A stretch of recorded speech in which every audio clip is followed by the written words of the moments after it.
চলচ্চিত্রের খলনায়ক আশরাফুল হক ডন, তাকে ইতিপূর্বে গ্রেপ্তার করা হয়েছিল এবং আজকে ওই মামলা তদন্তকারী কর্মকর্তা তাকে এই হত্যা মামলার বিষয়ে জিজ্ঞাসাবাদ করার জন্য আজকে আদালতে উপস্থাপন করা হয় এবং 7 দিনের রিমান্ড প্রার্থনা করেন।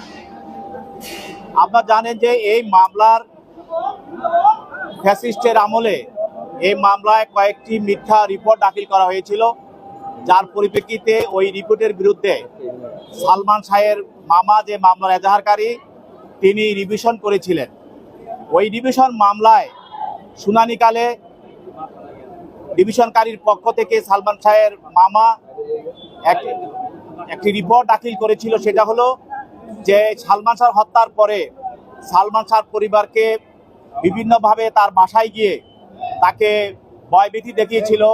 এই মামলার 12 নম্বর আসামি ফরহাদ ওই মামলায় 164 দিয়ে এই সালমান শাহ হত্যা মামলার স্বীকারোক্তিমূলক জবানবন্দি দেয় এবং সেখানে কারা কারা তাকে হত্যা করেছিল, কিভাবে হত্যা করেছিল সেটা সে বর্ণনা করে এবং ওই মামলায় সাক্ষী প্রমাণের পরে সেই মামলায় এই ফরহাদের 2 বছর কারাদণ্ড হয় এবং ওই মামলার যেই 164 এবং স্বীকারোক্তিমূলক জবানবন্দি, সেই জবানবন্দি এই ডিভিশন মামলায় দাখিল করার পর বিজ্ঞ আদালত তখন এই হত্যা মামলাটি গ্রহণ করার জন্য রমনা থানাকে তিনি নির্দেশ প্রদান করেন।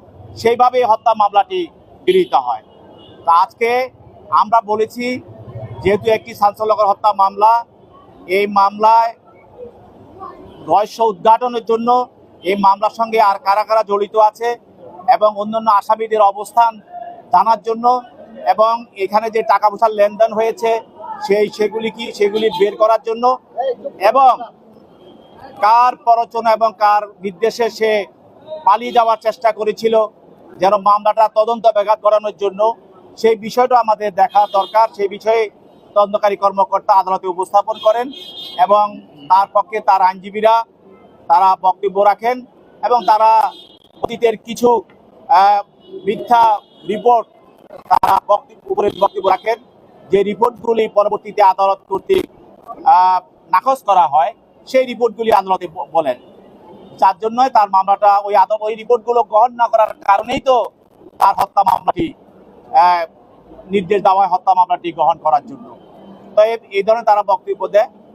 বিজ্ঞ আদালত উভয়ের বক্তব্যের পরে তার বিরুদ্ধে 5 দিনের রিমান্ড মঞ্জুর করে তাকে তো অধিকতর জিজ্ঞাসাবাদ করার জন্য এবং এই মামলার রহস্য উদ্ঘাটনের জন্য তদন্তকারী কর্মকর্তার হাতে তাকে সোপর্দ করেন।